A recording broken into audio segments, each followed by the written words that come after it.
Après des semaines, des mois, même des années, puisque techniquement ma première vidéo est sortie il y a plus de 2 ans, je vous présente aujourd'hui mes K-dramas préférés. La première vidéo que j'avais faite, je découvrais plus ou moins les K-dramas, ça faisait genre moins d'1 an que j'en regardais.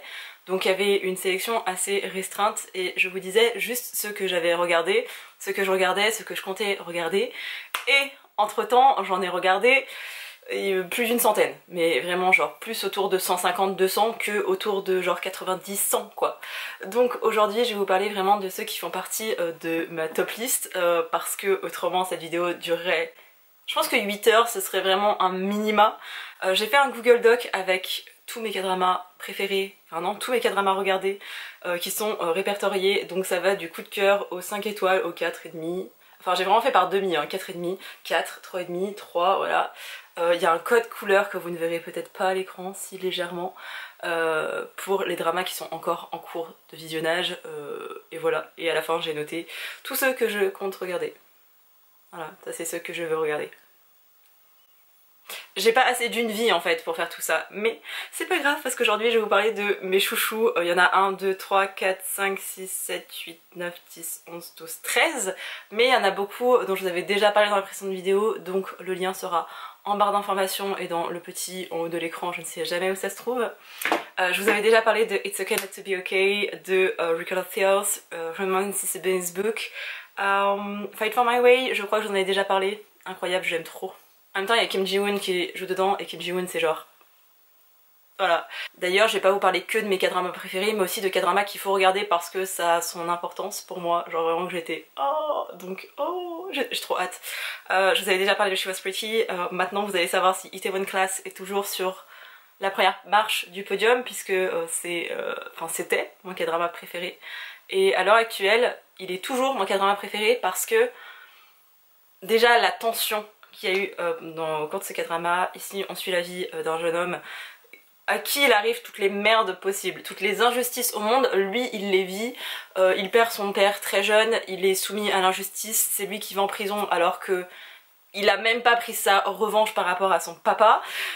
Ensuite il enchaîne les galères et il veut prendre sa revanche, et plutôt que de passer par la force et par la haine etc, il se dit je vais prendre mon temps, je vais suivre les techniques de mon ennemi et je vais arriver au sommet en fait. Et il arrive à s'entourer de bonnes personnes alors qu'il pensait être seul toute sa vie, et je le trouve incroyable parce que c'est pas très coréen. C'est à dire que si vous n'avez jamais vu de K-drama et que vous regardez Itaewon Class, vous allez être un peu surpris parce que c'est du coréen, et je crois qu'il a été traduit en plus, mais regardez-le en langue originale. Autant il y a plein de trucs où je peux regarder avec les langues françaises, enfin les voix françaises, et j'adore, autant les K-dramas je peux pas en français. Genre vraiment j'ai commencé avec le coréen et j'arrive pas à basculer en français. Mais je pense que vraiment c'est un peu un K-drama tout public, et en même temps il y a plein de choses un peu, enfin on parle de transidentité dedans. Genre des Coréens 2020 ils se sont dit allez on va parler de transidentité. En plus de ça c'est issu d'un webtoon, donc il date de au moins 2018, sûrement plus. D'ailleurs il est traduit chez Kiun si je dis pas de bêtises. J'arrive pas à voir ici, c'est pas Kiun, Kotun je crois que c'est. Je vous mettrai les couvertures à l'écran, vous pouvez le lire en papier. Parce que je sais que moi je les lis pas sur internet, mais vous pouvez lire Itaewon Class en papier. Et le K-drama est très fidèle au webtoon. Incroyable. Bref, on parle de transidentité quoi. Enfin, à quel moment on parle de sociopathie dedans? À quel moment? Genre vraiment pour la Corée du Sud c'est innovant, enfin je trouve ça vraiment fou, alors que genre en France on en parle pas trop, mais genre aux États-Unis c'est un peu plus courant. Bref, je vous avais déjà parlé de Suspicious Partner. Je crois que c'est vraiment mon top 1 maintenant.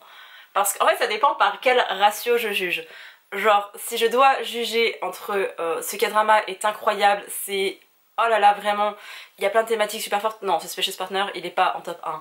Mais si je prends le K-drama que j'ai le plus saigné, que je peux regarder 50 fois d'affilée sans m'en lasser, Suspicious Partner, c'est genre le numéro 1. Je continue pas de petite liste parce que, comme je vous l'ai dit, j'en avais déjà parlé par le passé, donc on va pas revenir dessus. I Am Not a Robot, je crois que j'en avais déjà parlé, mais je l'ai trop aimé, genre vraiment.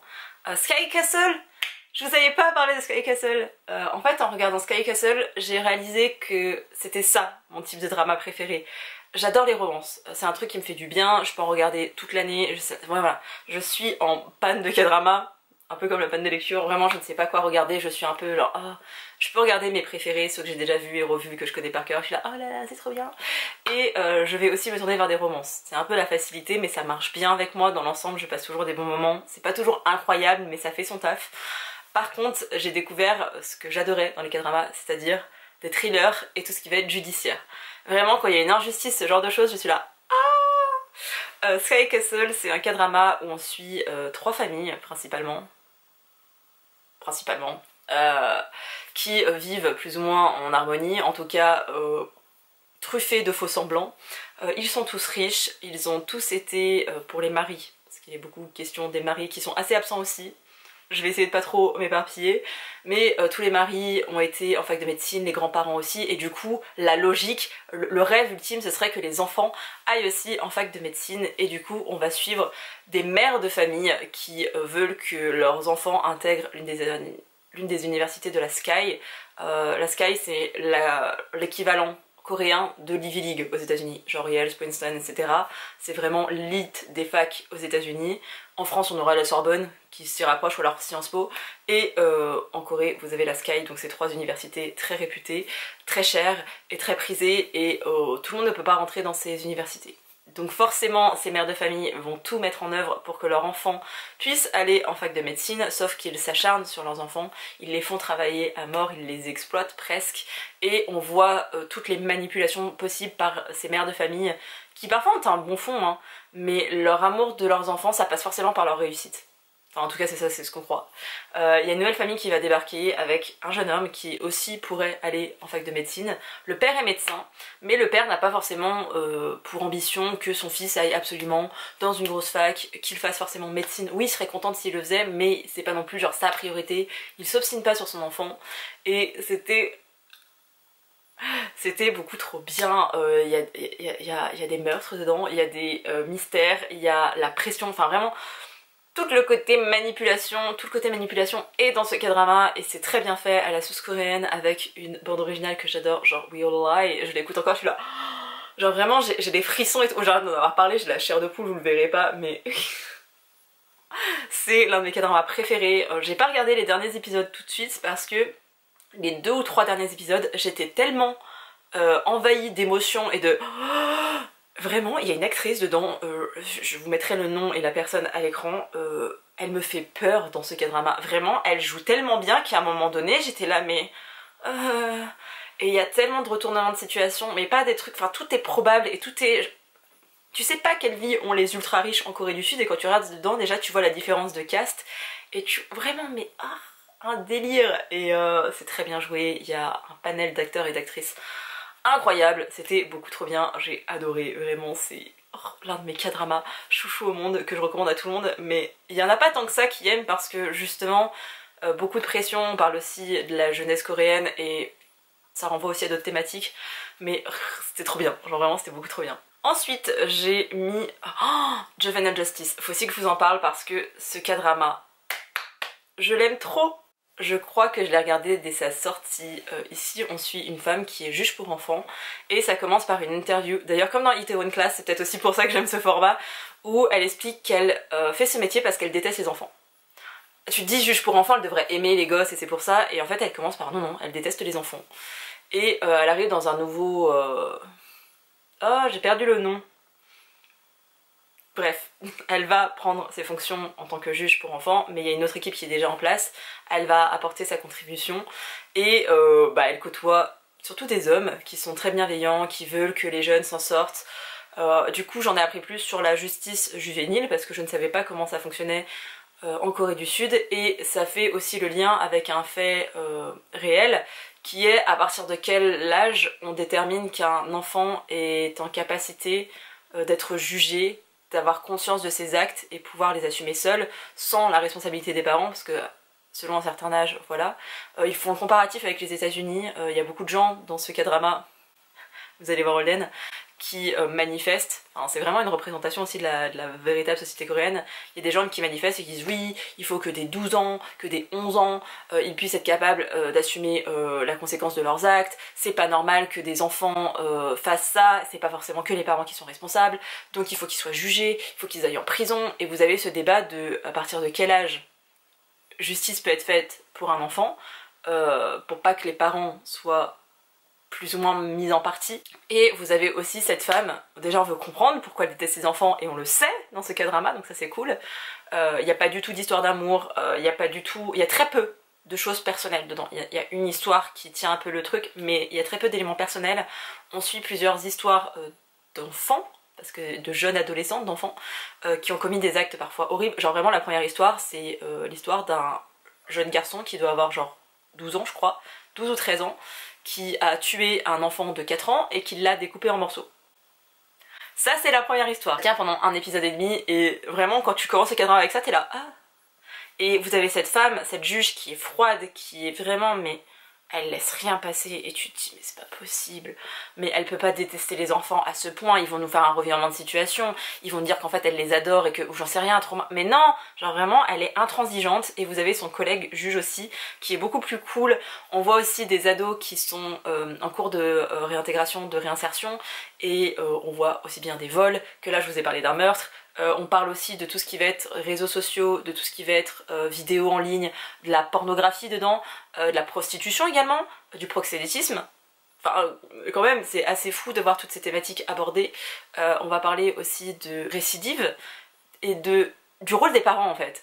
Et ce que j'ai adoré, c'est que c'est pas juste dire ah les enfants font des conneries parce que les parents sont mauvais, et genre bah les enfants vont toujours trinquer. Bah non, en fait, les parents sont vraiment mis en lumière, et il y a vraiment une justice qui est appliquée, et il y a tellement d'injustice dans ce monde. De voir un K-drama où la justice règne, parfois, parce qu'il y a une histoire, il n'y a pas de justice, et je m'en remets pas, alors que ça fait plus d'1 an que je l'ai regardé ce K-drama, mais de voir quand même que dans l'ensemble, il y a une justice qui règne, et que on essaye vraiment d'apporter aux jeunes une réponse, c'était trop bien. Genre vraiment, j'ai adoré, c'est hyper bien joué. La juge, pareil, je vous mets une photo à l'écran, elle est incroyable comme actrice. Je sais pas si je l'ai vue déjà jouer dans d'autres rôles, mais là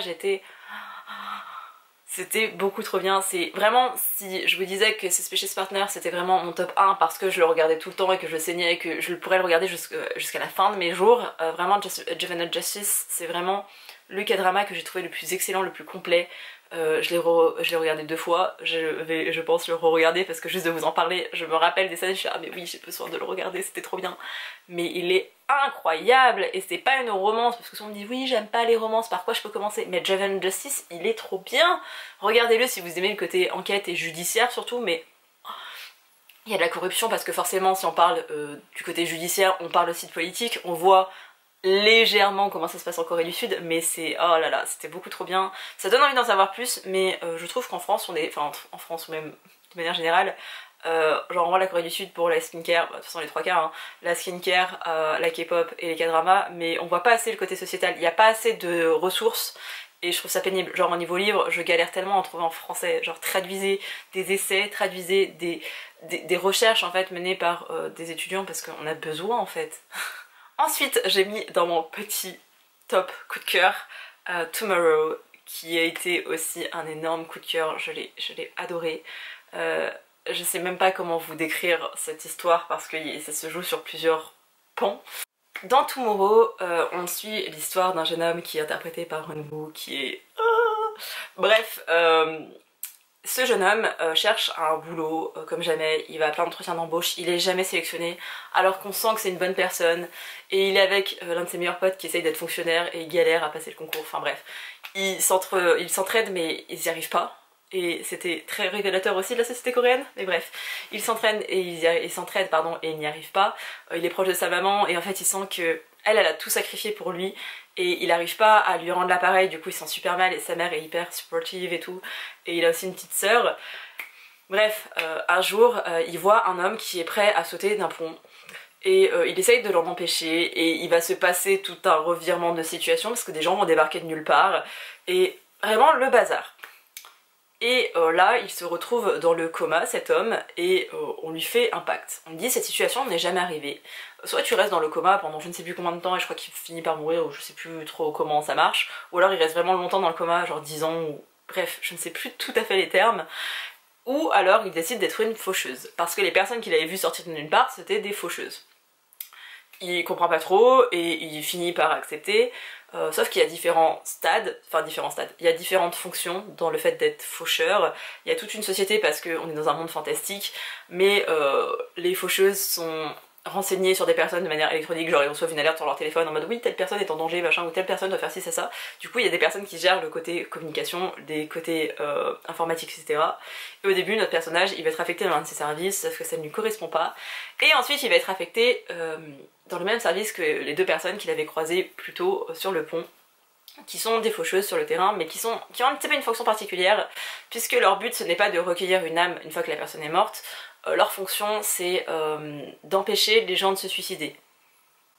C'est trop bien! Si vous voulez, vous avez une sorte de jauge de bonheur, ils reçoivent une alerte en disant bah cette personne elle est malheureuse à 90%, sauf que si elle se rapproche, si elle va au-delà de 90, je ne sais plus tout à fait les chiffres, elle a plus de risques de se suicider, et le but c'est de les empêcher de se suicider.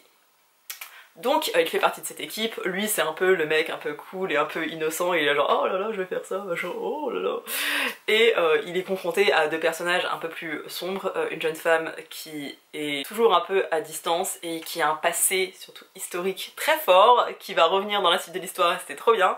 Et de l'autre côté on a un jeune homme qui est un peu froid et distant avec lui, qui le comprend pas trop, mais ils vont finir par devenir plus ou moins potes tous les trois. Et on suit du coup plusieurs histoires de personnes qui veulent mourir pour plein de raisons différentes. On parle de TCA dedans, on parle de maladies mentales déjà de manière générale, mais on parle de maladies aussi physiques, on parle aussi de la guerre de Corée dedans, enfin de la guerre aussi de manière générale, mais vraiment de la guerre de Corée et de ses impacts. On parle d'un animal dedans, vraiment l'épisode avec le chien, mais genre un chien a envie de mourir, mais pourquoi? Pourquoi ils ont fait ça? Les larmes elles me montent. Ah vraiment c'est vraiment une série incroyable. J'ai été trigger à plein de moments parce que forcément on parle de gens qui ont envie de mourir, qui sont malheureuses, malheureux plutôt. Forcément ça touche et ça impacte, mais c'est très bien fait, et il y a tout ce point historique qui est très important parce que cette femme elle a un passé avec une autre faucheuse que vous adorez tous et que j'adore aussi, mais c'était trop bien, vraiment c'était... Oh, je l'ai regardé il y a plus d'un an je crois, mais il me marque encore beaucoup. J'ai essayé de le re-regarder mais en fait j'ai tellement peur d'être trigger par les histoires que je repousse à chaque fois mon visionnage, mais il était trop bien. On va continuer avec Runloop parce que je vous ai saoulé. En fait si vous êtes habitué de mes vlogs vous allez dire oui t'en as déjà plus ou moins parlé de ces K-dramas, mais vraiment celui-là j'ai saoulé mon monde entier puisque c'est une sortie de 2023, c'est le livre de notre destin. Alors déjà sur l'écran vous allez voir, vous pouvez voir tous ces K-dramas, mais je crois que tous ceux que j'ai cités, vous pouvez les voir sur Netflix, si je dis pas de bêtises. Au pire des cas, c'est Viki, parce que j'alterne entre Viki, Netflix et un peu Disney+, parce qu'ils ont un peu plus de parutions dernièrement. Le livre de notre destin, c'est trop bien, c'est mon coup de cœur de l'année, il n'y aura aucun K-drama qui ira au-dessus en 2023 pour moi. Je crois qu'il fait partie de mon top 5 tellement je l'ai regardé. C'est-à-dire que j'ai commencé à le regarder, il était en cours de parution en France. J'ai commencé quand il y avait 4 épisodes, et à chaque fois d'attendre, chaque semaine il y avait un épisode le lundi et le mardi, ou le mardi et mercredi, non je crois que c'est lundi et mardi, je re-regardais les épisodes que j'avais déjà vus, sauf qu'arrivé à l'épisode 10, t'as 9 épisodes à regarder en fait, pour arriver au 10, et je faisais ça à chaque fois, je les saignais, j'ai pleuré, la bande originale, je l'ai saignée tellement de fois en si peu de temps que c'est l'un de mes tops sur Deezer. Voilà, une grosse obsession. Owen joue merveilleusement bien dedans. Il a toujours ce rôle un peu de... un peu foufou, un peu genre en décalage, et je trouve que ça lui va très bien ce rôle-ci. Et l'actrice, je ne sais plus son nom, mais... un sucre, je l'aime trop. Dans cette histoire, on suit une jeune femme qui bosse à la mairie et qui doit exploiter un terrain par rapport à la mairie, etc. Et elle va devoir contacter le propriétaire du terrain, sauf qu'en fait le propriétaire il est relié à un autre truc, enfin bref.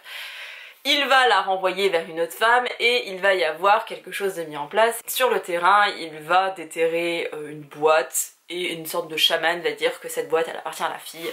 Du coup il lui donne, et lui, notre héros, il est atteint d'une malédiction, en fait il est malade et il va mourir jeune. Les médecins ne trouvent pas de cause à tout ça, c'est comme ça. Elle va tomber, du coup elle va ouvrir la malle, elle va finir par réussir à l'ouvrir parce que lui il est obsédé par cette malle, parce que si une chamane l'a recommandé pour cette femme, elle a peut-être le pouvoir de me guérir, ce qu'il y a dedans ça va peut-être pouvoir me guérir et j'en ai besoin en fait, j'ai envie de vivre, j'ai une copine, je suis avocat hyper réputé, j'ai besoin. Elle va finir par ouvrir la boîte et en fait dedans se trouve le livre, le fameux livre qui regorge de recettes, d'incantations, de... Bref, c'est censé être de la magie, il faut faire un certain rituel à la pleine lune et vous pouvez avoir genre une peau plus claire, vous pouvez devenir plus belle, vous pouvez... Enfin bref, il y a plein d'autres choses. Et dedans il y a un élixir pour tomber amoureux. Elle, c'est une jeune femme qui n'a pas connu sa maman, son papa est décédé il y a quelques années. Elle est hyper attachante, vraiment je l'aime trop.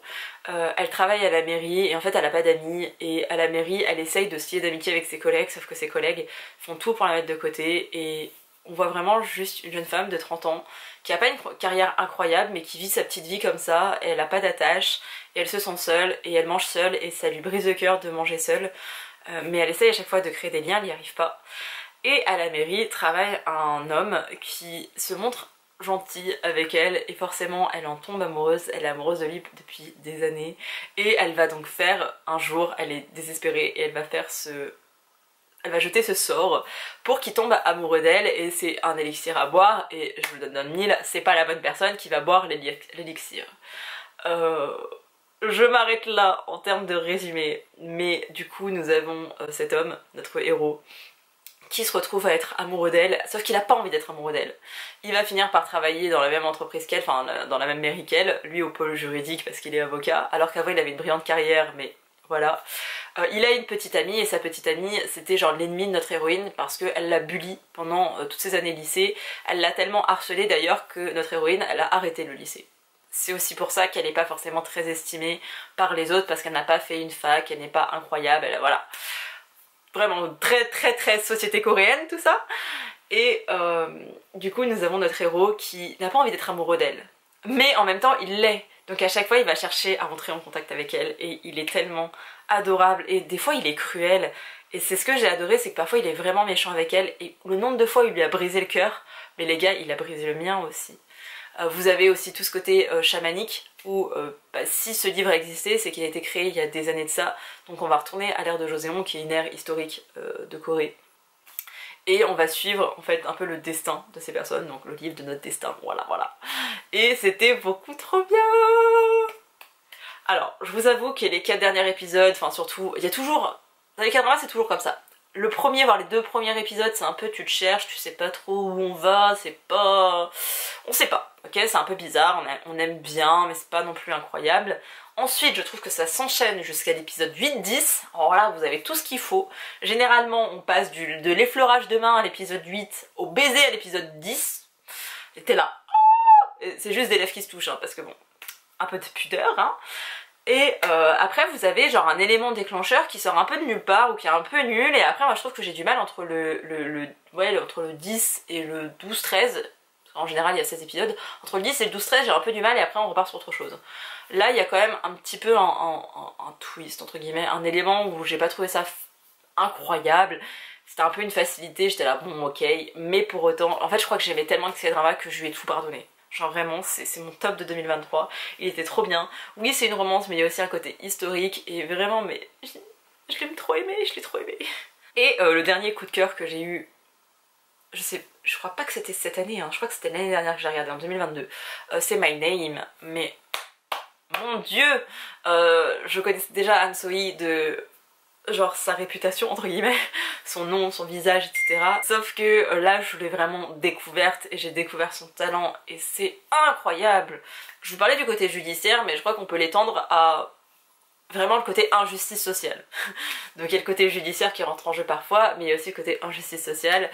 Ici on suit une jeune femme dont le père a été tué et elle est assez jeune, je crois qu'elle est adolescente ou alors vraiment très jeune adulte quand ça se produit et elle veut sa revanche. Elle comprend pas parce que son père l'a toujours élevée, elle a pas connu sa mère je crois ou très peu mais bref c'est son père qui l'a élevée, elle a été très proche de lui, du coup elle le perd et elle comprend pas et elle se dit mais en fait la personne qui a tué mon père c'était un flic. Et elle va vouloir prendre sa revanche, elle va intégrer une sorte de gang de brigands, sauf que c'est la seule meuf dans un tas de mecs qui sont complètement détestables, hein, qui parce qu'ils voient une meuf ont envie de la violer ou alors qu'elle meurt. Super. Et elle va progresser dans cet univers-là, et surtout elle a intégré cet univers, ce gang, parce que l'homme qui est à sa tête, c'était le meilleur ami de son père. Donc elle va intégrer cette bande, elle va progresser et comme son but c'est de venger son père, elle va devoir faire partie de la police pour mener à terme sa vengeance et comprendre les raisons pour lesquelles les flics ont assassiné son père.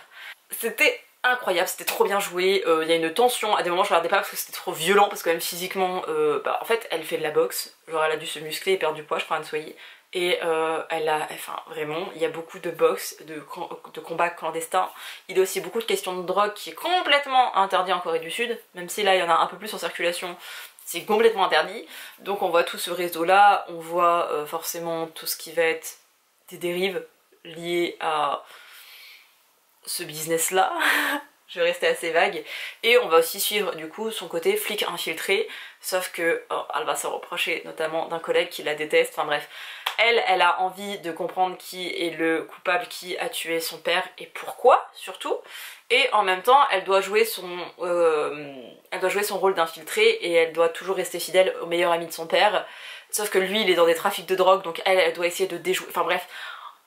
Il est pas très long, je crois qu'il fait 10-12 épisodes, mais il était incroyable, je l'ai adoré, je le résume très mal, mais j'ai pas envie de rentrer dans trop de détails et de vous spoiler des éléments, mais c'était beaucoup trop bien, elle joue tellement bien, et il y a plein de petits rebondissements, et vous voyez vraiment le côté solitaire et côté brisé, et c'est très bien fait, et on aurait vraiment cru une série américaine, donc c'est pour ça aussi que je vous recommande, parce que c'est peut-être un peu plus tout public, parce que même des hommes pourraient regarder et se dire putain c'est trop bien. Ça paraît un peu sexiste dit comme ça, c'est juste que si jamais il y a une audience masculine qui veut regarder et qui dit j'aime le sang, regardez, et s'il y a des meufs qui veulent regarder du sang, regardez, c'est trop bien, vraiment. Par contre elle se prend tellement de coups, aussi bien physiquement que mentalement, mais c'était trop bien, vraiment je l'ai adoré. Il faut que je vous parle de deux autres cadrans, en fait j'ai envie de tous vous en parler, j'ai mis des 5 étoiles, alors j'ai mis des 5 étoiles pour Startup, pour la saison 2 de Docteur Romantique. D'ailleurs en France je sais pas quand est-ce qu'on aura la saison 3 et j'en ai marre, je me suis fait tout spoiler sur TikTok, maintenant j'ai juste envie de regarder et on ne l'a pas. Genre vous attendez quoi Netflix, la Ziki, tout ça, j'en ai marre. Il y a deux cadramas que j'ai adoré. Je vais pas vous parler de Extraordinary Attorney Woo parce qu'il a beaucoup tourné et qu'on est sur une avocate autiste. C'est trop mignon, donc voilà, le côté judiciaire parce qu'elle est avocate, le côté entre guillemets médical et sociétal plutôt parce qu'elle est autiste, comment est-ce qu'elle peut faire son travail correctement, mais c'était trop bien, je l'ai vraiment beaucoup aimé. Ouais, je l'ai suivi l'été dernier, c'était en 2022, c'était trop bien, je l'ai adoré, regardez-le, il est très cool. Je vais surtout vous parler de A Flower of Evil. Dans ce cadrama, on suit un homme, on comprend rapidement, ou on nous dit rapidement qu'il est psychopathe. Il y a un homme qui débarque, il a fait un atelier de métallurgie, je sais plus exactement ce qu'il fait comme taf, mais un métier manuel. Il est marié, il a une fille, et il y a un homme qui un jour débarque dans son atelier et lui dit qu'il connaît des choses sur lui. Et du coup notre homme psychopathe va finir par l'enfermer dans la cave de son atelier pour le torturer pour pas qu'il parte. Voilà. Je vous ai dit j'aimais bien le côté un peu thriller, hein. Donc on a cet homme qui est du coup séquestré. Et notre héros, à côté de ça, il a une vie tout à fait normale avec une femme qui est flic, alors que lui il est psychopathe, mais ça elle le sait pas. Il a une femme qui est flic, ils ont eu une fille ensemble et sa fille est un petit être adorable. Comme sa femme est policière, elle est souvent prise par ses affaires, elle est présente mais elle est quand même beaucoup à l'extérieur. Du coup c'est le père qui s'occupe beaucoup de sa fille qui n'a Dieu que pour son papa, genre vraiment elle n'aime que son papa est incroyable, vraiment j'étais là oh c'est trop mignon, franchement c'est trop mignon. Sauf que lui en fait il a toujours un côté détaché parce que c'est un psychopathe, donc il fait des choses pour son enfant mais il ne met pas d'affection et d'amour derrière. Il le fait parce que dans son rôle il faut que ce soit un bon mari et un bon père de famille parce que c'est un psychopathe qui aurait commis un meurtre, potentiellement plus, là où il vivait avant. Donc en fait il cherche à cacher son identité et vous avez ce journaliste qui l'a connu par le passé qui intervient dans sa vie. Sauf que si tout le monde apprend qu'il est son identité, sa femme devra le coffrer, lui il aura plus de fausse identité et voilà, il va y avoir des problèmes. Je le résume très mal parce que en fait plus j'adore un K-drama ou une chose dans ma vie, moi j'arrive à en parler correctement, mais c'était déjà très bien joué. Il y a plein de revirements de situation, vous avez ce côté, enfin ce jeu un peu passé-présent qui s'entremêle, forcément la psychopathie et tout ce que ça implique c'est expliqué dedans et on voit un petit peu la montée en puissance, parce que comme on revient dans le passé, on voit l'enfant qu'il était, les épreuves qu'il a vécues et ce qui a fini par le forger encore plus. On a le côté judiciaire, parce que, enfin le côté enquête en tout cas, parce que il y a eu des meurtres de commis là où il vivait avant, donc on a envie d'en savoir plus. Et il y a le côté vraiment très double identité, vraiment c'était incroyable de le voir évoluer, et petit à petit quand son identité s'étiole, vous avez sa femme qui du coup empiète sur sa vie d'avant, sauf qu'elle elle met une enquête parallèle, c'est pas du tout que c'est son mari, donc elle est hyper investie, etc. Et t'es là genre mais... Et même lui, il passe d'un personnage hyper froid à un personnage un peu plus attachant, parce qu'on se dit, même si... Enfin, on veut comprendre les raisons pour lesquelles il a changé d'identité, il s'est réinventé une vie, et il y a en même temps sa fille qui lui voue un amour inconditionnel, donc c'est hyper attachant. Il y a plein d'émotions dedans, et j'ai vraiment beaucoup trop aimé. Le premier épisode est très chelou, et quand j'ai regardé j'étais là, oh là là, je sais pas si je vais aimer. C'était un après-midi, j'ai bouffé le K-drama l'après-midi, le soir, j'ai dormi genre 3 heures pour finir le K-drama le lendemain, enfin vraiment un délire. Pareil, je l'ai fait regarder à ma maman, parce que ma maman regarde 2 fois plus de K-drama que moi, vraiment, littéralement. Et au début pareil, je lui dis vraiment, passe le premier épisode et tu vas adorer, et elle a adoré, évidemment. Et le deuxième que j'ai noté c'est Move to Heaven, parce que ce K-drama, on me l'a tellement, pas personnellement, je l'ai tellement vu conseiller sans qu'on m'en dise trop, et c'était trop bien. Ici on suit un père et son fils qui est autiste, qui, je sais qu'on dit plus autiste, on dit trouble du spectre autistique, mais pour le commun des mortels, personne comprend le TSA. Donc, autiste, c'est un raccourci facile et très réducteur, mais les gens comprennent au moins. Si jamais vous êtes TSA, vous rentrez dans le spectre autistique, ou si vous avez des personnes qui sont dans le spectre autistique, je veux pas être insultante, j'essaie juste que les gens me comprennent. Donc on suit ce père et ce fils qui ont une entreprise qui consiste à nettoyer derrière les morts. C'est-à-dire que si une personne décède à domicile, ils vont, une fois que le corps est sorti, ils vont nettoyer l'environnement et ils vont restituer les affaires personnelles à la famille. C'est leur travail. Sauf qu'un jour, le papa va décéder et il laisse son fils seul avec son frère. Sauf que son frère, ils se sont pas parlé depuis des années, ils étaient plus ou moins en froid. Et le frère est complètement irresponsable. Sauf que du coup, ce frère irresponsable, cet oncle, va devoir prendre soin de ce garçon, qui, je le rappelle, est autiste, et qui va du coup devoir reprendre la suite de son entreprise.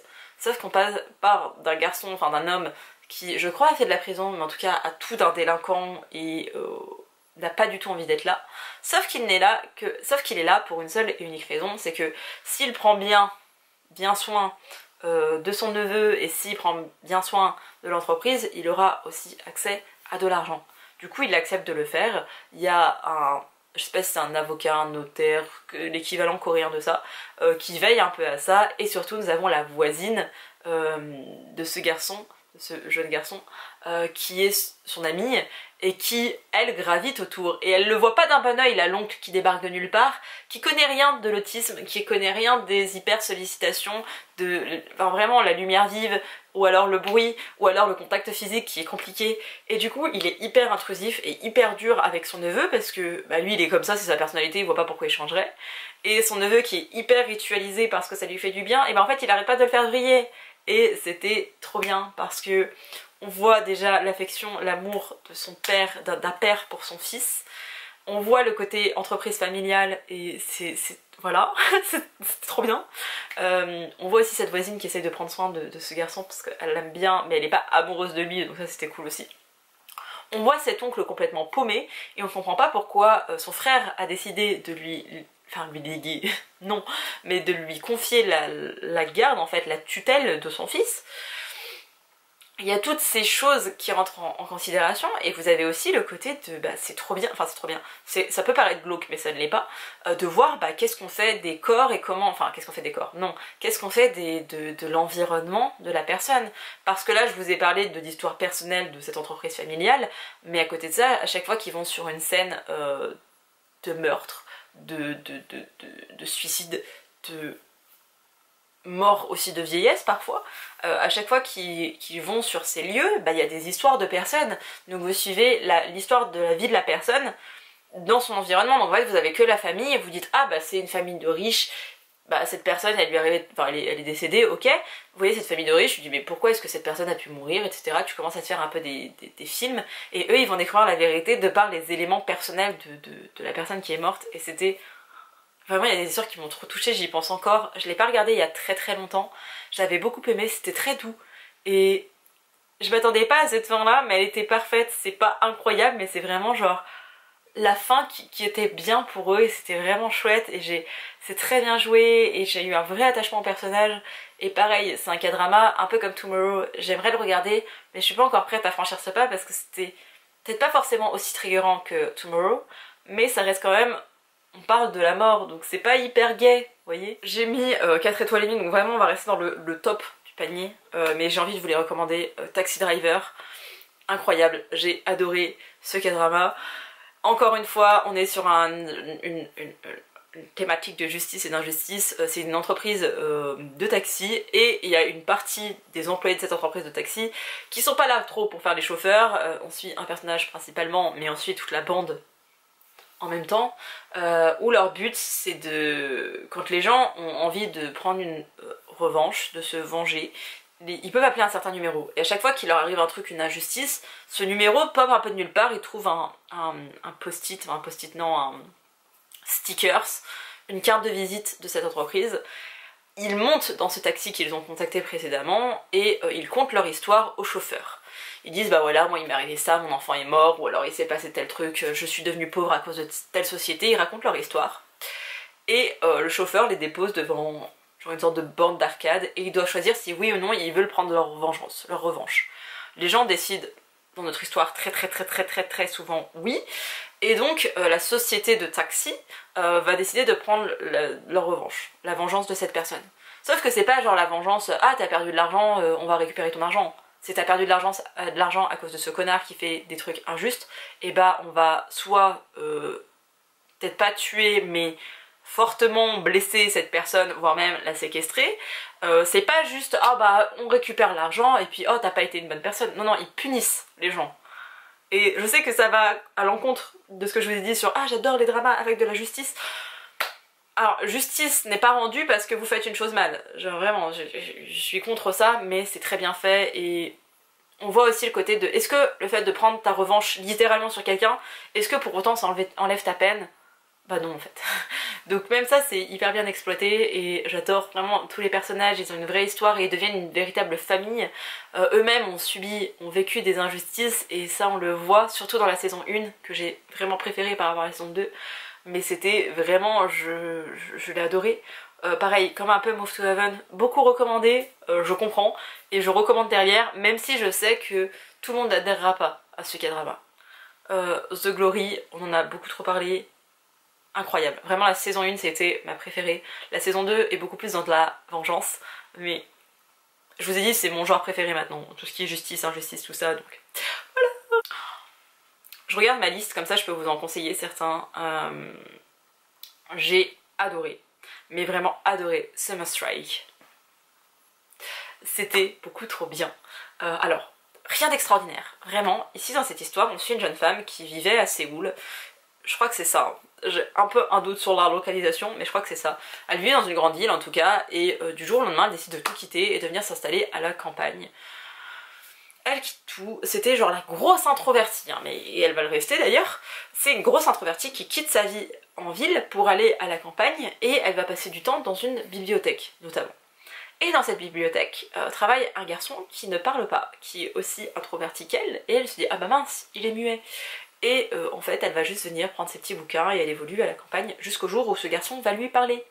Et c'était juste un très gros introverti, timide, qui n'osait pas en fait parler. Et les deux vont se lier d'amitié, ils vont finir par sortir ensemble. Et ce n'est que ça, ok? Je peux pas vous le survendre comme ah là là c'est incroyable des twists, non. Il y a d'autres histoires qui rentrent en considération, vous voyez les autres gens qui vivent dans ce village. Lui, on va apprendre pourquoi est-ce qu'il bosse juste dans une bibliothèque municipale d'un quartier, d'une ville à la campagne, enfin bref, pas dans une grosse ville quoi. Mais c'est juste deux introvertis qui vont se rapprocher pour sortir ensemble. Et ça prend du temps, parce que déjà des introvertis pour qu'ils créent un lien, mais c'était trop bien. Genre vraiment, si vous êtes introverti, regardez-le. Parce que j'en ai marre des extravertis qui débarquent dans nos vies d'introvertis et qui veulent tout chambouler. Genre c'est bien dans les romances, mais c'est bien aussi de voir que parfois deux personnes qui sont très réservées, elles arrivent à se lier d'amitié, d'amour, et que c'était tout doux. C'était tout doux. Et ça se passe le temps d'un été parce qu'elle, techniquement, elle n'est pas là pour rester toujours. Et elle a mis de l'argent de côté, tout ce qu'elle a accumulé pendant des années, bah, elle s'en sert, elle travaille pas, mais il va falloir qu'elle pense à son avenir. Et il y a un peu tout ce côté de, bah, t'as le droit d'être paumé dans ta vie. T'as le droit de prendre, entre guillemets, des mauvaises décisions, ou t'as le droit de regretter des décisions que t'as peut-être cru bonnes à un instant T. Et c'était un peu tout ça, la vie des adultes entre introvertis. Et il y a d'autres thématiques qui se posent après, qui s'installent, mais c'était tout doux. Genre vraiment, ça c'était tout doux. Et il y en a un autre un peu en lien que je peux vous conseiller. Je l'ai un petit peu moins bien noté parce que pour moi la fin est un petit peu trop... voilà. Mais c'est Once Upon a Small Town que j'ai regardé très récemment parce que je l'ai fini je crois il y a 2 semaines, une semaine peut-être même. J'ai adoré, genre vraiment j'ai adoré. On est un petit peu dans le même genre où pour le coup on est sur un vétérinaire à Séoul qui va devoir aller à la campagne, mais campagne profonde, hein, genre avec des vaches, des champs et des rizières. Et il va aller à la campagne parce que son grand-père va emmener sa grand-mère en voyage, bref. Il doit prendre la suite du cabinet vétérinaire de son grand-père pendant un temps. Et lui, il déteste la campagne. Il a pas envie de soigner des vaches et des cochons. Lui, il avait un super cabinet, il faisait aussi des vidéos sur internet avec son associé vétérinaire également. Et il va croiser le chemin d'une flic qui fait tout dans le village, parce que c'est un village, et que quand t'es dans un village, tu connais un peu tous les gens, et tu vas pas régler juste des problèmes en lien avec les infractions de la police, mais aussi des problèmes de voisinage, de « Ah oui, elle m'a pris, je lui avais donné 2 kilos de kimchi, elle m'a donné ça en échange, ça ne les vaut pas », et toutes les petites querelles en fait de quartier, elle va intervenir. Il n'y a pas forcément besoin de la police en ville, mais à la campagne, il vaut mieux parce que tout le monde se connaît et tout le monde a envie de vivre en harmonie. Et lui, il comprend absolument pas pourquoi est-ce qu'elle a besoin d'être toujours en contact avec les autres et de régler les problèmes de tout le monde, mais les deux vont se rapprocher. Et pour moi, vraiment, Summer Strike et Once Upon a Small Town, c'est vraiment un peu les mêmes. Même si dans Once Upon a Small Town, c'est difficile de dire ça rapidement, je trouve que la fille est un peu plus extravertie que dans Summer Strike, ça reste quand même des histoires très similaires, qui sont très douces et qui passent très bien. Vous l'avez déjà vu passer, je pense, de partout parce que ça fait grand bruit, La Traque dans le sang sur Netflix. Incroyable. Un peu genre un My Name version masculine, c'était trop bien, genre vraiment. Ça se passe pendant le Covid. Enfin, ouais, je crois que ça se passe en 2020 ou 2021, alors c'est une fiction. Hein. Et on suit un jeune homme qui fait de la boxe, qui a fait un niveau professionnel, et un autre jeune homme qui fait aussi de la boxe. Ils vont devoir s'affronter, sauf qu'ils vont devenir BFF par la suite, genre vraiment les meilleurs potes au monde. La mère du premier garçon, qui lui est très lisse et très mignonnet, très gentillet, très machin, elle va vivre une injustice, et lui, en voulant rétablir cette justice, il va finir par se faire dévisager et ouvrir tout le visage comme ça là, une grosse balafre. Et à partir de là il se dit mais en fait ça sert à rien d'être gentil, ça sert à rien de se faire marcher dessus, je vais prendre ma revanche, je vais me venger, et j'ai besoin de quelqu'un pour ça. C'est pas juste se venger pour se venger, il y a toute une histoire derrière, c'est juste que j'ai pas envie de trop vous donner d'éléments pour que vous ayez envie de le regarder aussi. Et donc c'est son meilleur pote, qu'il a rencontré genre très peu de temps, plutôt, il va aussi se mêler plus ou moins à cette vendetta, c'est pas une véritable vendetta mais voilà. Et on va être sur cette notion de on va prendre notre revanche en fait. Sauf que bah tout finit pas toujours bien. Et c'est trop bien, on est dans un univers de boxe et on est dans la crise avec le Covid. Et je vous dis que c'est la première chose que je vous ai dit parce que il y a une vraie injustice sociale.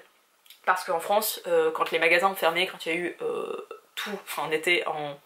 comment dire en français, en confinement, nous il y a l'État qui a pris la suite. Ils se sont dit ah bah les commerces ne peuvent pas ouvrir, on va donner des aides, on va essayer de faire des choses, les Français vont être payés pour rester chez eux. Finalement c'est un peu ça qui s'est passé, c'est même complètement ça qui s'est passé en Corée du Sud et dans je pense tous les pays, en dehors de la France et quelques exceptions, ils ont vécu aussi ça. C'est-à-dire qu'aux États-Unis, si les gens ne se confinaient pas tous, c'est aussi parce qu'ils avaient peur de ne pas avoir d'argent à la fin du mois, ce qui est compréhensible.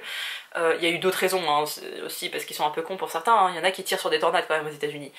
Là où en Corée du Sud, du coup, quand vous avez besoin d'argent, vous pouvez aller vers les banques qui disaient bah non, parce qu'on sait pas quand est-ce que ça va finir, et que non, on va pas vous donner de l'argent, c'est un petit commerce, mais il y avait tous les...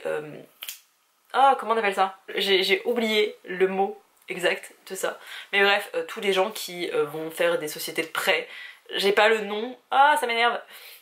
Mais ce sont des personnes qui vont vous dire ah bah je vous prête de l'argent à 3% et vous finissez à 25% à rembourser, plus des intérêts, plus des machins, en gros des gros dégueulasses. Et ce qui est, c'est ça aussi qui va être traité dans ce K-drama. C'était trop bien, genre beaucoup de sang, très violent, mais c'était trop bien, j'ai vraiment beaucoup adoré et vraiment l'intrigue était pas mal aussi, je vous avoue. Aussi alors pas forcément dans le même genre, alors à l'heure où je fais cette vidéo, tous les membres de BTS sont en train d'être enrôlés par l'armée, genre là on est le 11 décembre, je crois que c'est demain qu'il y a Jungkook et Jimin qui vont faire leur service militaire, mais bref. Voilà, juste avant que Suga fasse son service militaire, je crois que c'était à l'époque où Obi venait d'y aller, j'ai regardé Desert Pursuit, que je prononce très mal, qui parle des déserteurs de leur service militaire. Il y a 2 saisons, la saison 1 ça a été un énorme coup de cœur, enfin j'ai mis 4 sur 5 mais ça reste quand même une très bonne note, et la saison 2 je l'ai moins aimée, mais ça m'a... il y avait moins ce côté un peu aussi novateur, c'est pour ça. Dans ce K-drama, on suit principalement 2 jeunes hommes, on va dire surtout un, qui va faire son service militaire et qui va se retrouver à être assigné à un poste de rechercher les déserteurs. C'est-à-dire qu'il y a des gens qui doivent faire leur service militaire mais ils ne le font pas. Du coup il y a des gens de l'armée qui doivent aller les chercher pour leur dire mais en fait tu n'as pas le choix Coco. Et en plus de ça si tu fuis tu risques de te confronter à la justice militaire. Donc vaut mieux pas parce que autrement tu risques de faire de la prison militaire et c'est pas ouf dans la vie de faire ça. Et vous avez aussi des gens qui se sont engagés dans l'armée, qui ont fait leur service militaire, enfin qui sont en train de faire leur service militaire, qui est obligatoire en Corée du Sud pour les hommes. Et ces gens-là, parfois, ils commencent leur service militaire, ils ont une permission et ils reviennent jamais. Ou alors ils étaient sur la base et ils fuient la base. Et il y a des militaires du coup qui doivent aller chercher ces déserteurs. Et c'est le cas de notre héros qui fait son service militaire mais qui doit chercher ceux qui tentent de le fuir. Vous cherchez pas à déserter le service militaire parce que oh là là la flemme je préfère rester avec ma petite amie. Ça peut peut-être arriver, mais franchement, risquer autant de conséquences pour une meuf, pas ouf. Par contre, parfois vous fuyez le service militaire parce que vous faites harceler, parce que vous êtes victime de bully, et si on parle beaucoup du harcèlement scolaire en Corée du Sud ou même en Asie de manière générale, on pourrait parler du harcèlement au niveau militaire, parce que vraiment, ce qui est dans Desert Pursuit, pardon, c'est pas inspiré de rien du tout, hein. C'est que c'est vraiment des faits qui ont été rapportés depuis je crois 2017 ou 2018, les gens qui font de leur service militaire ont droit à leur téléphone à certains moments. Avant ça les téléphones portables étaient interdits. En Corée du Sud quand même, le pays où presque tous les habitants ont un smartphone, c'était interdit d'avoir un téléphone sur soi. C'est-à-dire que tu avais besoin d'appeler ta maman parce qu'elle te manquait, tu ne pouvais pas, fallait que tu aies le téléphone genre général, etc. Tu voulais avoir des nouvelles de tes amis sur les réseaux, non tu n'avais pas. Jusqu'en 2018 je crois que c'est, mais 2017-2018 c'est quand même assez récent, ça fait 6 ans. Maintenant c'est plus laxiste et on autorise les téléphones aussi parce qu'il y avait trop de gens qui se suicidaient. C'est aussi un fait, qui désertaient, ou alors qui à la fin de leur service militaire, ils devenaient limite fous, même parfois pendant leur service militaire, parce que... Alors c'est pareil, quand tu vis un truc super dur, comment tu peux te rattacher à la vie si tu as plus de contact avec l'extérieur et avec les gens que tu aimes? C'était hyper compliqué. Donc voilà, ça parle de ça parle des déserteurs, ça parle des conditions de l'armée, parce que vous pouvez être aussi bien harcelé par des gens comme tout le monde, genre des soldats qui sont en train de faire leur service militaire, que par des supérieurs. Et voilà, on parle de tout ça dedans, et je vous avoue qu'avant l'enrôlement des membres de BTS, j'étais là... Je sais que vraiment ils vont être privilégiés et qu'ils vont pas vivre ça, mais j'étais là, c'est pas la bonne période pour le regarder. Je pensais pas forcément parler des K-dramas que je suis en train de regarder, mais il faut quand même que je vous parle de Naviera, qui est à la base un webtoon, qui est ensuite sorti en K-drama, et qui a aussi été, entre guillemets, adapté en papier, enfin publié en papier par K-Books. Vous le savez sûrement parce que j'arrête pas de vous parler de Naviera, mais il y a un K-drama et je suis en train de le regarder parce que je ne veux pas finir le K-drama tant que je n'aurai pas fini la série en papier.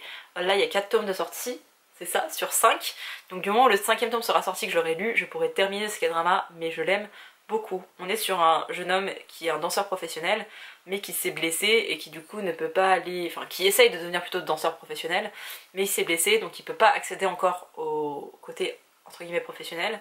Et il y a un vieux monsieur de 70 ans qui débarque pour prendre des cours de danse. Et ce jeune garçon qui est aigri va devoir s'occuper de ce vieillard.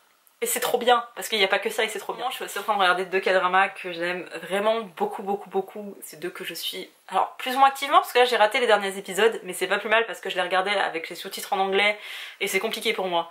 Parce que j'entends du coréen, je lis de l'anglais, mon cerveau doit en même temps comprendre les quelques mots, c'est-à-dire genre 5 mots, non j'en connais peut-être 10 maintenant, mais les 10 mots de coréen que je connais, et en même temps faire la traduction en anglais, en français dans ma tête, et de comprendre et de regarder, et c'est un peu trop. Vous voyez, genre j'y arrive, mais c'est un peu galère. Du coup c'est pas plus mal que j'ai pris du retard, je crois que j'ai un épisode à regarder. Bref, je suis en train de regarder Moon in the Day, qui est peut-être pas incroyable, mais qui est tellement bien joué, et qui a des petites touches un peu du livre de notre destin, en mode, il y a la vie présente, il y a la vie passée, les deux s'entremêlent. J'adore. Et le deuxième que je regarde, c'est Parfaite vengeance conjugale. Je crois que c'est le même titre en anglais. Trop bien. Déjà, c'est l'acteur qui a joué dans My Secret Romance, que j'ai beaucoup aimé, alors qu'il n'est pas bien joué, mais je l'aime beaucoup. Et dans Parfaite vengeance conjugale, on est sur une femme qui vit les pires injustices possibles. Elle va mourir, tuée par sa belle-mère. Incroyable. Et quand elle se réveille, elle est quelques années plus tôt, genre je crois 2 ans plus tôt, et elle peut complètement changer son destin. Et vraiment, le mec, c'est un green flag. Le plus green flag qui existe. C'est trop bien. Alors c'est pas incroyable, mais genre vraiment, lui, il me touche tellement. Là, elle prend un peu trop, pour moi, elle est passée beaucoup trop d'une fille qui dit oui à tout et qui est complètement soumise à une fille complètement badass. Pour moi, c'est pas très plausible. Parce que bon, si là je pouvais recommencer ma vie à zéro, je pense que ma personnalité changerait pas tant que ça. Là je trouve qu'elle change beaucoup, mais alors lui, un sucre, je l'aime trop. Il y a aussi un K-drama que je suis plus ou moins en train de regarder. En fait un jour j'ai arrêté de le regarder parce que j'allais au boulot et je l'ai jamais repris parce que faut quand même concentrer et je l'étais pas forcément. La traduction c'est procureur militaire Doberman. C'est un homme qui est procureur à l'armée. J'adore les trucs de l'armée. Oui, ça aussi ça a été ma nouvelle passion, genre judiciaire, armée, machin. J'adore. C'est un procureur militaire qui est pourri jusqu'à la moelle. C'est toutes les injustices, tous les trucs. Bah lui en fait, du moment où on lui donne de l'argent, il fait. Il ferme les yeux, il dit ah, ok, je prends la décision, ok, je fais ce que tu dis. Tu veux que je dise non à ce truc là, que je le condamne, ok. Tu veux pas que je le condamne, ok, je le condamne pas. Et il va être confronté à une autre procureure, il me semble, qui elle est pro-justice et tous les deux ça fonctionne pas trop. Sauf qu'elle va lui faire ouvrir des yeux sur plusieurs situations et lui surtout il va ouvrir les yeux sur le système militaire et ce que l'armée a fait à ses parents parce qu'il y a plein d'autres choses qui sont autour de ça. Il est un peu long, je crois qu'il fait 18 ou 20 épisodes et c'est pour ça aussi que j'ai eu du mal de le tenir parce que j'avais eu 2 jours de repos donc j'avais commencé le premier jour, continué le deuxième jour et après je suis retournée travailler et j'ai pas pu le terminer. Mais j'aimais beaucoup. Déjà l'acteur, j'ai un problème avec les noms des gens, mais j'aime beaucoup l'acteur, je l'avais vu dans My Name donc forcément j'étais là oh, et je l'ai vu aussi peu de temps après My Name, mais j'adore. Et j'adore les choses, enfin les dramas où il y a un truc lié avec la famille. Genre vraiment, genre les parents sont morts ou les parents sont disparus, mais en fait il y a une enquête, il y a un truc et c'est l'enfant qui va mener l'enquête et je suis là oh, les révélations, je suis là parce que je me fais un film et j'ai jamais juste autant j'adore deviner dans les thrillers et je suis plutôt bonne pour ça dans les bouquins, autant pour les K-dramas je me fais avoir à chaque fois, je suis là mais non mais c'est pas à cause de ça et après on me révèle un truc, je suis là oh mais c'était pas à cause de ça alors. Et j'aime beaucoup trop, je suis beaucoup trop investie en fait quand je regarde des K-dramas, ça peut même être des romances. J'étais en train de faire le montage et je me suis rendu compte que je ne vous avais pas parlé d'un des meilleurs K-dramas qui existent, qui n'est pas mon préféré mais qui est quand même incroyable, My Liberations Notes sur Netflix. Je sais pas pourquoi je l'ai pas mentionné alors qu'il est incroyable. Déjà Kim Ji-woon elle joue dedans, c'est un peu la base, c'est mon actrice chouchou pour ceux qui n'ont pas compris avec Yeri. Mais dans cette histoire on suit une jeune femme qui est dans une entreprise et il veut à tout prix que chaque membre du personnel fasse partie d'un club, d'un groupe, et elle a pas envie. Déjà elle vit pas à Séoul, elle vit à la campagne chez ses parents avec son frère et sa sœur et elle a pas envie de faire partie d'un club en fait, ça ne l'intéresse pas, elle a envie de venir travailler, rentrer chez elle, être tranquille. C'est une grosse introvertie qui fait en plus de ça une dépression, mais on la force à faire un club et elle dit qu'elle va faire le club de la libération. c'est se libérer un peu de toute cette pression sociale et de toute la pression qu'on se met aussi à soi-même. Et elle va créer ce club avec deux autres hommes qui travaillent dans son entreprise et il n'y va pas y avoir de romance avec ces deux hommes, donc ça aussi c'était cool, même si pour l'un d'eux on le voit un peu plus présent dans le reste de l'histoire. Nous on se concentre vraiment plus sur cette jeune femme, il y a d'autres histoires en parallèle mais moi c'est vraiment celle qui m'a touchée et vous avez dû voir beaucoup d'esthétique sur ces passages à elle parce que c'était très beau, très fort et très vrai et ça révèle bien de la société individualiste qu'on a actuellement et qui est encore plus vrai à Séoul et en Corée du Sud si on s'intéresse à son histoire. La romance, parce qu'il y en a une quand même, elle existe plus ou moins avec un homme qui vit dans la ville de ses parents, que son père emploie, qui est un petit peu l'homme à tout faire, qui a aussi un passé sombre et qui est alcoolique. C'est pas dit, mais on voit à sa consommation d'alcool que c'est clairement le cas, on le voit aussi désespéré qu'elle. Et ils ont deux types de caractères très différents, mais elle, à un moment donné, elle va essayer d'outrepasser son introversion pour lier un lien avec lui qui de base n'est pas une romance et qui l'est très légèrement au cours du drama, mais c'est vraiment plus la découverte de soi-même, comment on se définit et bah aussi la maladie, ce que c'est la dépression, ce que c'est l'alcoolisme au quotidien, c'est pas forcément des prises en charge psychologique, psychiatrique, avec un sevrage. Dans le cas de l'alcool, c'est pas toujours ça, la vie est pas toujours facile. On parle aussi beaucoup du passé, on parle du fait de vivre à la campagne, parce qu'elle vit à peu près à 1h30 de Séoul, donc forcément quand tu bosses au plein centre de Séoul et que tu dois faire 1h30 de trajet le matin, 1h30 le soir, c'est fatigant. Il y a beaucoup de thématiques, la famille aussi, je vais pas rentrer trop dans les détails, mais j'avais oublié de vous en parler et c'était inconcevable pour moi que je vous le mentionne pas. De même que The Daily Dose of Sunshine, pardon, je vous en ai pas parlé, c'est pas mon préféré encore une fois, mais je trouve qu'ils ont vraiment leur importance dans ce classement parce qu'ils sont très importants pour moi et pour la Corée, mais même pour les êtres humains de manière générale.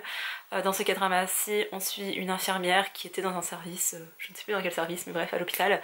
Et là, elle va arriver en service de psychiatrie pour travailler. Et elle va rencontrer plein de patients avec différentes pathologies. Ça va aussi bien des TCA aux troubles borderline, qu'on voit très peu, donc c'était bien, et c'était bien abordé, à la bipolarité, aux psychoses aussi, parce que je sais pas si c'est forcément de la schizophrénie ou d'autres types de psychoses, des délires de persécution aussi. Bref, il y a beaucoup de thématiques qui sont abordées. Si vous avez adoré It's Okay Not To Be Okay, je pense que vous allez aimer The Daily Dose of Sunshine, et si vous n'avez pas aimé It's Okay Not To Be Okay, vous risquez quand même de l'aimer parce que on parle très bien des maladies mentales dedans. L'héroïne est interprétée par Park Bo-young qui est aussi une actrice que j'aime beaucoup et on a l'habitude de la voir la petite, parce qu'elle est vraiment petite, je crois qu'elle fait 1m50, 1m55 donc elle est vraiment petite de taille, mais on la voit toujours comme la petite, le petit rayon de soleil qui sourit, qui court de partout, etc. Dans ce K-drama-ci, sa vie ne va pas être de tout repos. On aborde tellement de thématiques dont l'anxiété parce que son meilleur ami fait des crises d'angoisse, des crises de panique et a plutôt un syndrome d'anxiété généralisée. C'était incroyable, vraiment il y a tellement de thématiques fortes, c'est trop bien. On parle de TOC. Enfin vraiment il y a tellement de thématiques que je vois jamais dans des séries et pas abordées de cette façon là. On parle de la Corée du Sud quand même, où il y a un taux de suicide chez les jeunes, et même de manière générale, mais il y a un taux de suicide chez les jeunes qui est tellement important. On met tellement la pression aux personnes pour tout et on en parle dedans sans que ce soit accusateur. Si vous connaissez rien de la société coréenne, vous n'allez pas forcément comprendre les petits clins d'œil, mais si vous avez une base comme moi, vous allez être là, ah, il parle de ça, mais c'est tellement... C'était vraiment très bien, c'est très triggerant, vraiment énormément. J'ai dû faire plusieurs pauses, il y a des passages que j'ai passés parce que je ne pouvais pas regarder tellement ça me prenait et je suis vraiment hyper émue en fait en parlant de ce K-drama, ça se voit peut-être pas, mais je m'attendais pas à ce que ce soit aussi bien. On parle aussi de pauvreté dedans, parce que là je vous ai parlé de l'héroïne interprétée par Park Bo-young, mais il y a aussi d'autres histoires, dont une où c'est une jeune femme qui a une mère abusive et comme on est dans le milieu médical, un médecin va un peu la prendre sous son aile parce qu'il est amoureux d'elle, et cette histoire elle m'a tellement touchée parce que les exigences de cette jeune femme pour elle-même, envers elle-même, sont tellement hautes et tellement inatteignables, et en plus de ça avec sa mère abusive, elle n'a pas de vie. On parle aussi beaucoup d'argent et du peu de moyens aussi, de l'absence d'argent. Et ouais, il y a beaucoup de thématiques dans cette série, c'est incroyable. Faites attention à vous si jamais ce sont des sujets qui vous triggerent, parce que vous allez forcément être triggerés. Mais je sais aussi que quand ce genre de sujet nous trigger, j'ai pas de mots d'équivalence en français, mais bref, quand ces sujets nous trigger, ils nous attirent aussi, mais voilà, faites bien attention à vous, mais c'est un K-drama dont il faut parler et qu'il faut regarder si vous en êtes capable, parce que il est vraiment trop important. Donc voilà, je tenais à mentionner ces deux K-dramas-ci. Je crois qu'on a fait le tour d'à peu près tous les K-dramas dont j'avais très envie de vous parler. Il y en a que j'ai beaucoup aimé. Il faut que je vous trouve un format pour vous mettre ma liste en fait de K-dramas, comme ça vous saurez mes notations et vous verrez tout ce que j'ai regardé, que je compte regarder, etc. Parce que là je vous en parle de certains, mais il y en a d'autres que je vous conseillerais potentiellement. Après je trouve ça toujours un peu particulier et un peu compliqué de vous conseiller des K-dramas, parce que quand vous venez me voir et vous me dites ah Pauline j'aimerais bien me mettre au K-drama, qu'est-ce que tu me conseilles? C'est comme si vous me disiez Pauline j'ai envie de lire un livre, qu'est-ce que tu me conseilles? C'est beaucoup trop large et complexe pour conseiller quoi que ce soit. Déjà mes amis, j'ai du mal à conseiller des livres ou des K-dramas, mais alors des totales inconnus qui veulent en plus commencer, je trouve ça encore plus difficile. Si vous me dites j'aimerais un K-drama avec de la romance, un truc sans prise de tête, je vous trouve ça, mais quand vous me dites juste de manière générale conseillez-moi un K-drama, j'ai envie de vous conseiller directement mes préférés, mes favoris, mais je sais pas si vous avez les mêmes goûts que moi, parce qu'on peut avoir les mêmes goûts en matière de littérature, mais pas en termes de K-drama. Genre les thrillers, j'en lis très peu dans ma vie, je dois en lire quoi? Moins de 10 par an. Sur la centaine de livres que je lis, c'est que dalle. Par contre, pour les K-dramas, même si j'en regarde peu aussi, ça devient mes coups de cœur ou mes préférés. Ou alors les romances, je me rends compte que j'en lis un peu, mais j'en lis pas tant que ça. Alors que pendant un temps j'en lisais beaucoup. Par contre en K-drama je les dégomme les romances, je les regarde toutes et je les aime plus ou moins, mais voilà, c'est toujours compliqué pour moi de conseiller, donc je voulais vous parler de mes K-dramas préférés. Joven and Justice pour moi ça a été un tel coup de cœur, une telle révélation que je suis obligée de vous dire mais regardez-le, parce que même si vous n'aimez pas les K-dramas, genre le côté judiciaire est trop bien, mais il y a des gens qui détestent le côté judiciaire, donc voilà.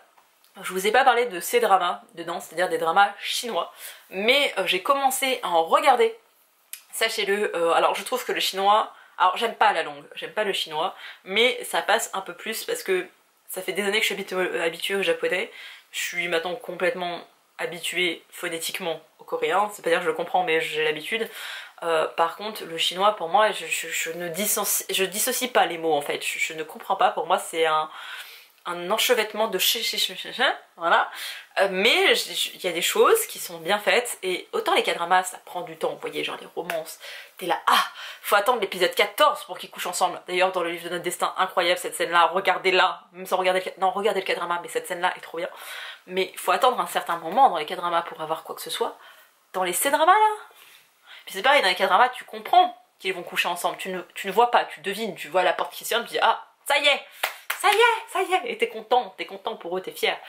Dans les C-dramas, c'est pas supposé, alors ils te montrent, hein, ils veulent que tu comprennes vraiment, et ça se passe pas à l'épisode 15 quoi. Ou alors si, mais les épisodes font 30 minutes, vous voyez.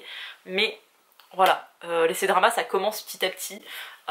Celui que j'ai beaucoup aimé, je crois que c'est Falling Into Your Smile.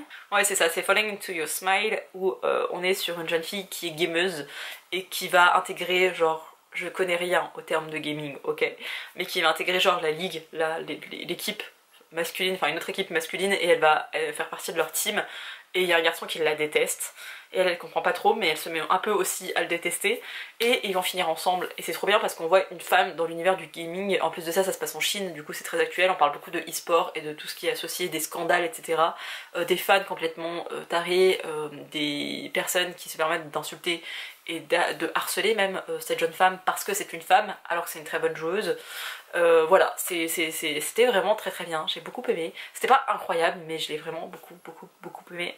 Actuellement je suis en train de regarder deux C-dramas, il y en a un que j'aime vraiment bien, c'est très classique, hein. Vraiment la grand-mère qui est souffrante et qui dit à son petit-fils non il faut que tu me ramènes une fille à la maison pour que tu te maries, pour que je puisse partir en paix. Mais moi ça marche, genre vraiment ce schéma là, il marche trop bien chez moi en K-drama. Parce que encore une fois, ce que je peux accepter en K-drama ou alors en manga, parce que je les mets un peu sur le même pied, le côté niais, le côté sexiste, le côté tout ce que je peux l'accepter en K-drama, je l'accepterai absolument pas en roman ou dans ma vie.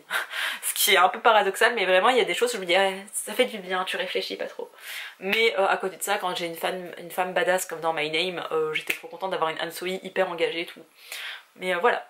Bref, Je vous laisse pour cette vidéo parce qu'elle dure déjà beaucoup trop longtemps, hein, mais j'étais ravie de la faire. Je vais essayer de faire des updates un peu plus régulièrement et de vous parler des K-dramas que je préfère. Je le fais déjà en vlog maintenant, je le fais beaucoup en story sur Instagram, mais parfois plus sur mon compte privé parce que j'ai pas envie de saouler tout le monde sur mon compte public puisque je suis censée parler de livres.